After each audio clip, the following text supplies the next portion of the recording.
being a few minutes past 1, I'd like to welcome everybody and call the first meeting of the committee conference on CACR 12 together. Committee members have received House version as we passed it, Senate version as we passed it, docket from the website, and the blurb that was in the House calendar when the House passed it. In addition, we have passed out the language that the first draft, a compromise language that the House has been working on but has not passed, but has disseminated to the press, to the House, and to the Senate. And we are going to start today.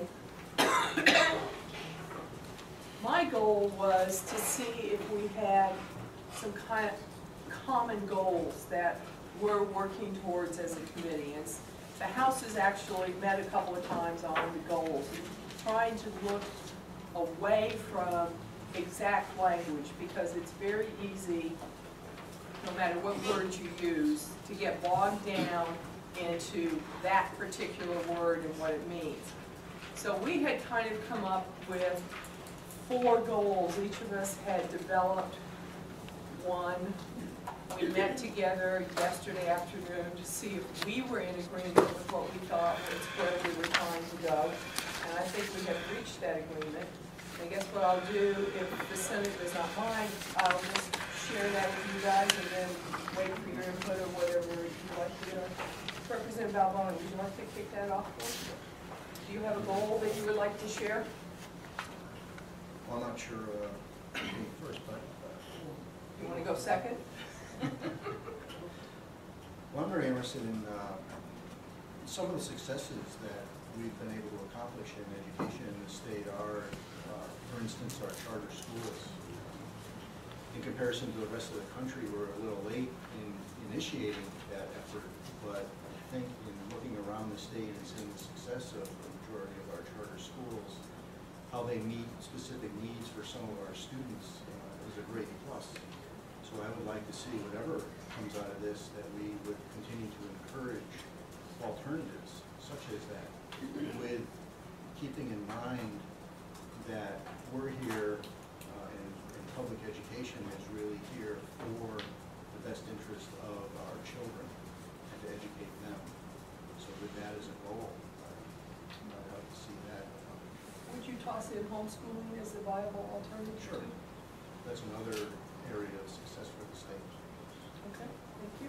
Representative Rinzullo, do you have a goal you'd like to share with us? Yes, I'd like to really talk a little about the state's continuing role in education. I believe it is the position of the House, and I think we believe it is the position of the Senate, that the state of New Hampshire should continue its role in fostering and promoting the education of our children. This has been true for more than 200 years of our state's existence. As the state and the New Hampshire Constitution recognizes the important role of education in developing good citizenship and in keeping with New Hampshire's traditions, the state, while keeping its important role, has developed a system in which it has deferred to the localities the education of the citizenry. And whereas the towns and cities are entities which are created by and have no independent authority other than that derived from the state, they are in effect agents of the state and work within the framework of state authority. The state of New Hampshire has created a system of public education which is among the best in the nation. While the localities, having the local control and hands-on experience, remain the crucible for forging an outstanding education customized to the needs of their residents, the state provides the educational framework and mitigates the disparity in resources so that the localities can accomplish their goal as directed by the state. It is our desire to produce an amendment that is more clearly defines the 200-year-old reality that the state of New Hampshire has and will have a continuing role in public education. Okay, thank you, Representative Rinzullo. Representative Hess. Thank you, Madam Chair. Actually, I have two primary concerns which I believe are shared by everyone who is looking toward putting a constitutional amendment before the people in November. First of all, a little bit of history. When Claremont II was handed down on December 14th, 1997, the Supreme Court found a number of things in the word cherish in Part 2, Article 83, which most people didn't think was there under a common sense standard. One of them was the obligation of the state, contrary to the history that Representative Renzulu has stated, the obligation of the state exclusively to provide an adequate education and to fund an adequate education for every child in every school district in the state of New Hampshire, starting at $1.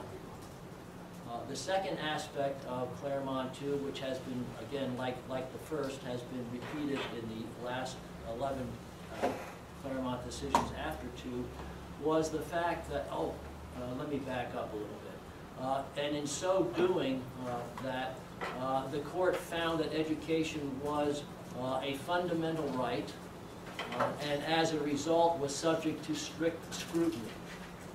The strict scrutiny standard is a standard of relatively recent creation by the federal and state courts here in the United States in reviewing legislation for, quote, fundamental rights. But those three things are of particular concern to many of us. And this amendment, in whatever form you have seen it, starting with the original House version, the Senate version, and the one that we have been floating among our Republican and Democratic House members, address both of those issues. And they address it in the following way.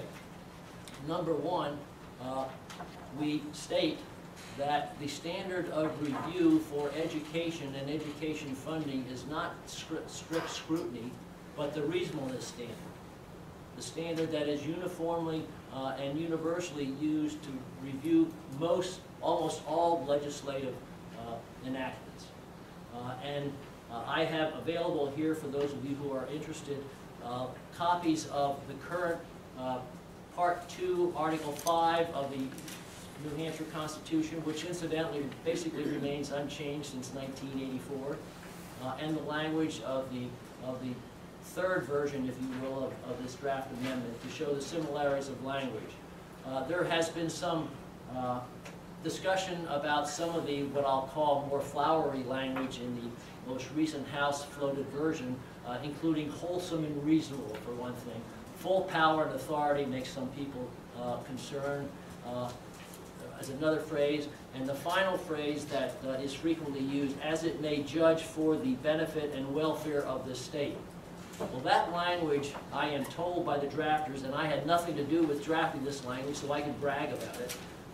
The drafters have told me that that language was explicitly and intentionally taken from the existing language in Part 2, Article 5, to confirm the fact that we want to establish the reasonableness standard of review for education legislation, not the strict scrutiny standard.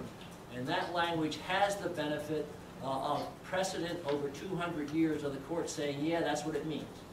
Now, Part 2, Article 5 is the overall enabling part of the Constitution, which says the general court can pass laws. And so what we are adopting there. I understand that there are some people that raise questions about what does wholesome mean, what does the other phrase mean, and I'm certain that those will be part of the discussion. The other issue is the fact that in Claremont II, the court said the state has to pay for adequate education from $1 for every student in every school district in the state. That, again, was a matter of widespread concern because it required the state to put resources in communities that frankly have the resources locally that they don't need state funding of education. I'll talk. You can call them the donor towns, you can call them the wealthy communities with tremendous tax bases, such as Moulton Borough, such as Newington, etc. All three versions of CACR 12 address, in my opinion, the ability of the state to target aid to those communities that need it.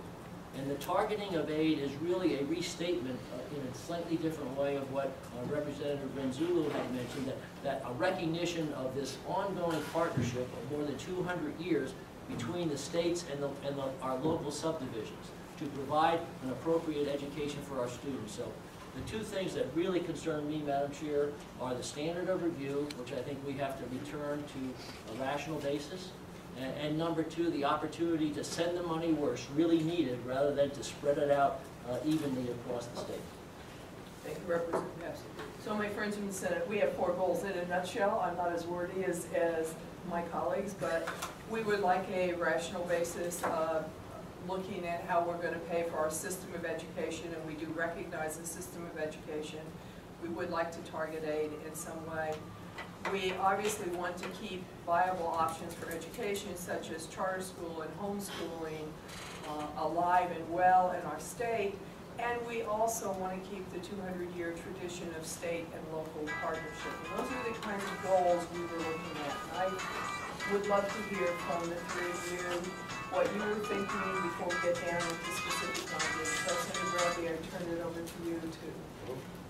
Well, the first thing I was thinking, Madam Chair, the last time I served on a committee of conference with you, which I was really more in the HB2 debate last year, we were successful. We were. And the Bruins won the championship. Yes. So I'm good to go. Okay. Let's put that out to begin with. I think that the Senate worked hard on its language. The House has worked hard on its first version, which you passed. The first time the House has ever passed a constitutional amendment.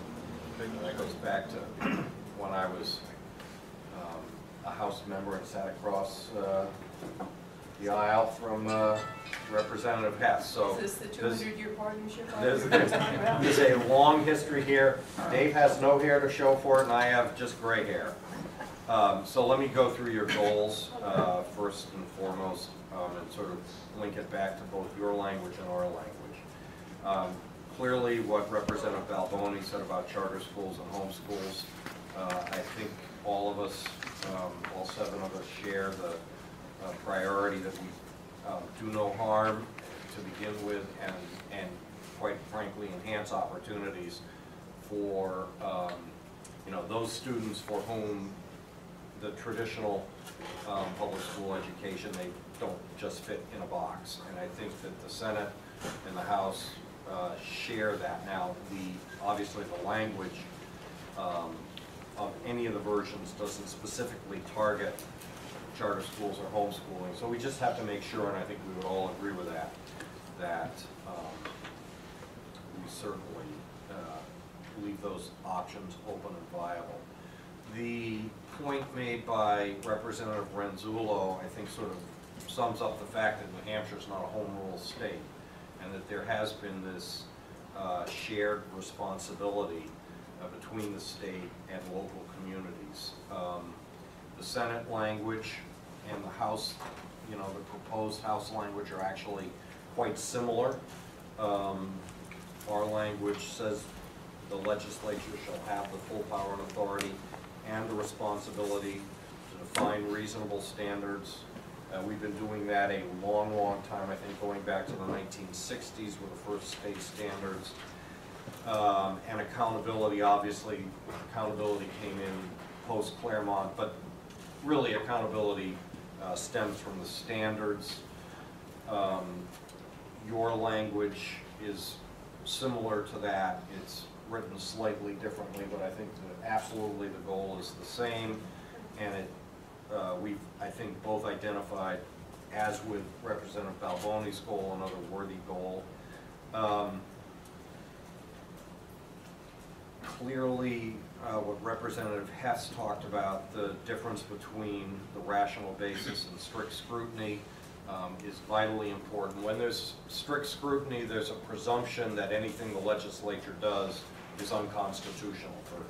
I think a lot of people here understand that, but I want to make sure that it's clear for those who don't. A rational basis test, on the other hand, flips the burden of proof, if you will, back to somebody that would claim the state's not meeting its constitutional obligations for them to prove, as opposed to under strict scrutiny, the state would have the obligation.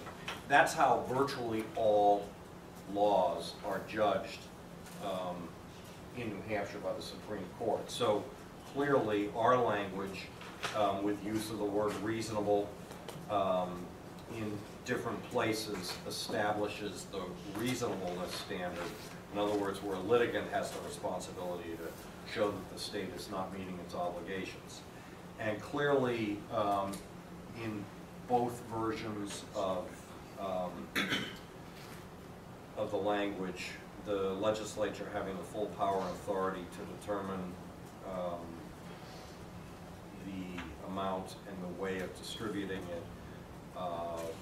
That goes to, I think, the heart of the matter for the Senate, and I suspect the House also, that if we are on a rigid first dollar formula, we will constantly be litigating this issue.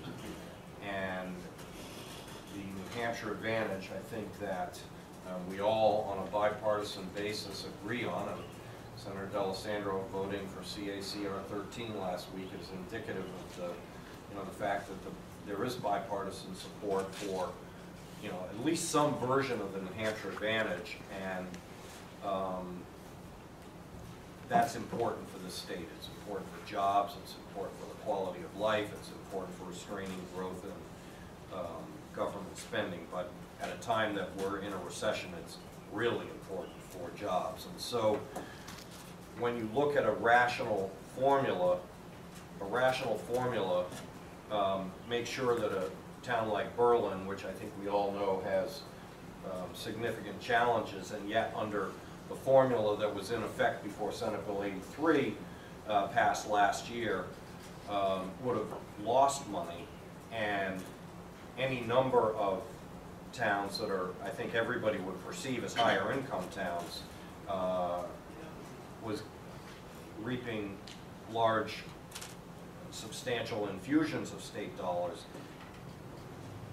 It just doesn't pass the common sense test. And so I think that clearly the ability to target aid, which was for Representative Hess and myself, we were both back in the legislature in 1998 when the first, and Senator D'Alessandro would have been in the Senate then, the first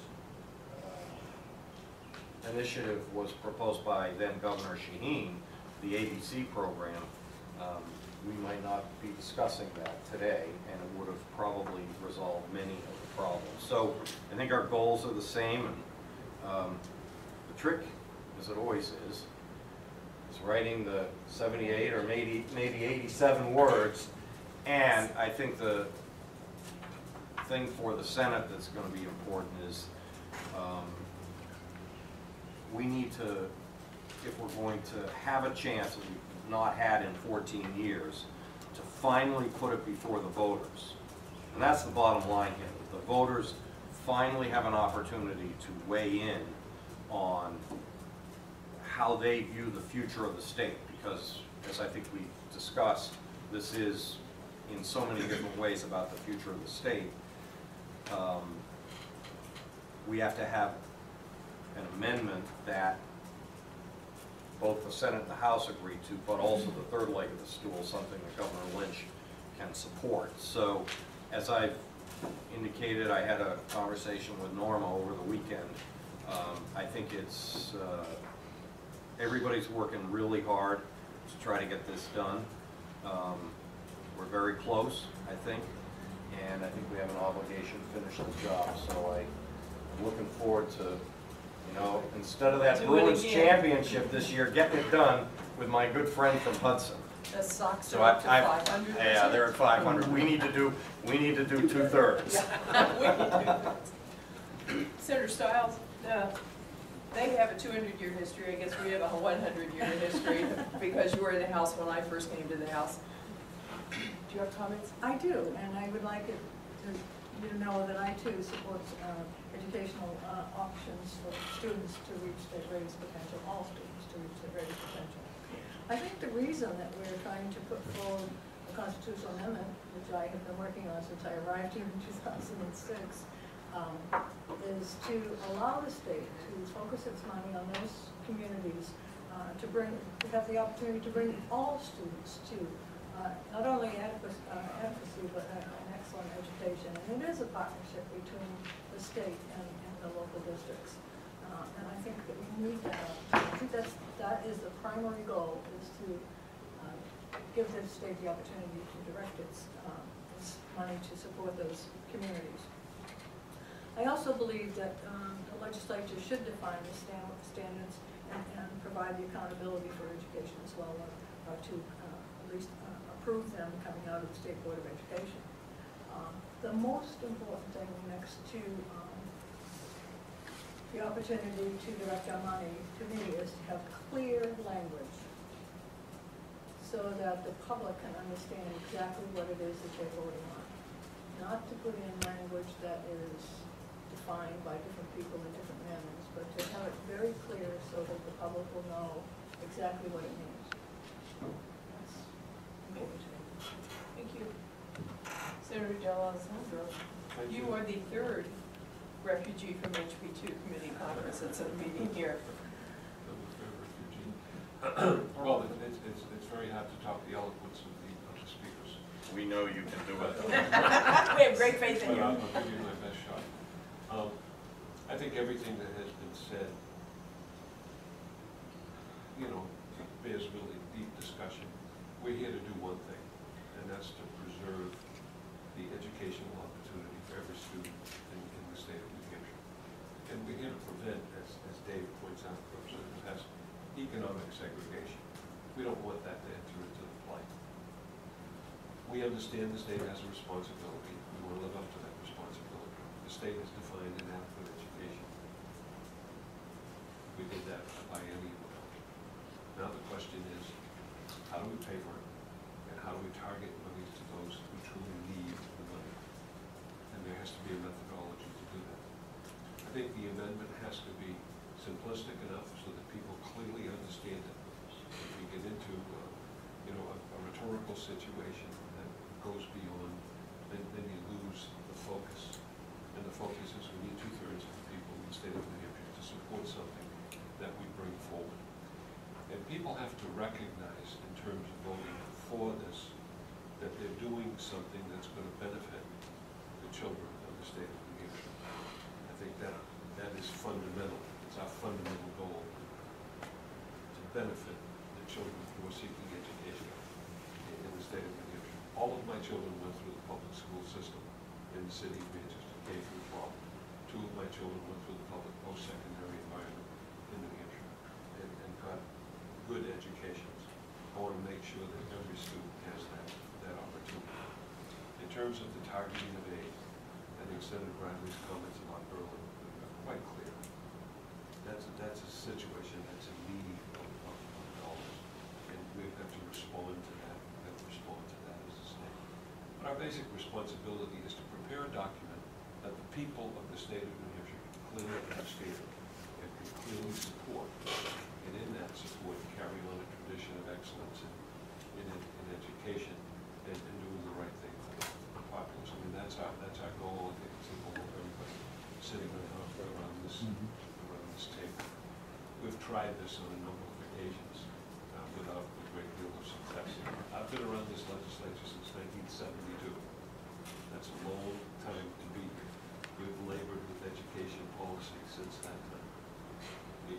It's really incumbent upon us to do something now. It's imperative that we do something now, because what we have in place doesn't do what we really want it to do. We're problem solvers, so let's be about solving the problem. I appreciate the opportunity, Madam Chair, to give my comments, and I appreciate the sentiments of everybody in the room about their articulation. It was clear, it was accurate, and if we all put our energies together, a sublimation of the available energies will produce the desired result. Thank you. Thank you, Senator. 45 states have been sued over education funding. If any one state had found a magic bullet, we all would would have jumped on it, applied it to our state, and there would be no more education funding suits. Obviously, that hasn't happened. It does sound to me like we have some common goals. Obviously, you did not love the House language on CACR 12 because you changed it and sent it back to us. We heard that, and as I said, and as Representative Hess passed out, some alternative language that we had looked at, but we aren't going to argue that today. What I would say at this point in time is that both legislative bodies, knowing we have some common goals, knowing we want to move ahead, need to work on some alternative language to what we have on the table so that we can reach a common ground reaching those goals. And if we are in agreement on that, what I would propose we do for now is recess, and I would say recess until, let's say, 1:30 on Thursday. Each 1 o'clock on Thursday, absolutely, Senator. Recess until 1 o'clock on Thursday, giving each side a chance to work on some draft language that works on the goals, recognizing neither side totally accepted the other side's first cut at the verbiage. Would that be acceptable? Sounds good to me. Okay? You Then guys we, all right with 1 o'clock on Thursday? is that okay? Gentlemen? Okay, then we're going to be in recess until 1 o'clock on Thursday. I am either going to get this room, or if it looks like it's going to be warm. Finance was using their rooms this afternoon because of a long session last week. Move downstairs where it's a little cooler. I will email the committee when I have confirmed the rooms. I will go do that now. And then we will clearly post it, and we will have it posted in the clerk's office immediately after I get the room worked out. Give me half an hour if you're sitting in the audience before you start calling the clerk and asking her what room. And we are in recess until Thursday at 1 o'clock. Thank you for coming. Thank you for participating.